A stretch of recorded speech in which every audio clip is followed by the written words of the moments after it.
দে বলছি, দে, এটা আমার বালিশ, দে। না, এটা আমার বালিশ, দে। এই কি হচ্ছে নাকি? হ্যাঁ, এত রাত করে ঝগড়া করছিস কেন? আর মনা, তুই না বড় দিদি, ছোট বোন বালিশটা চাইছে, দিয়ে দে।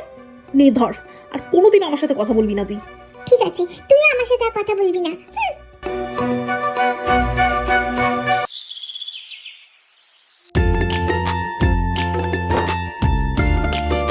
চাই মাকে গিয়ে বলি আমাকে শাড়িটা পরিয়ে দিতে, তারপর বাবার সাথে ঘুরতে যাবো। শাড়িতে পুজো বলে কথা। মা, মা, মা কোথায়? কি রে সোনা, কি হয়েছে? রূপা পিসি মা কোথায়? বৌদি তো বাজারে গেছে পুজোর কিছু জিনিস আনতে, দেরি হবে। কি? মা বাজারে গেছে? তাহলে আমাকে এখন শাড়ি কে পরিয়ে দেবে? কি হয়েছে বোন?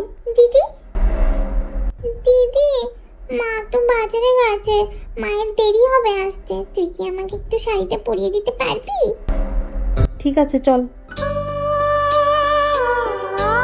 দেখ কেমন হয়েছে শাড়ি পরানো। খুব সুন্দর হয়েছে দিদি, থ্যাংক ইউ।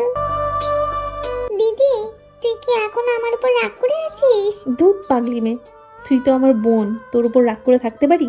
আমি আর কখনো তোর সাথে ঝগড়া করবো না দিদি, সরি। সরি বোন, আমিও আর তোর সাথে ঝগড়া করবো না রে।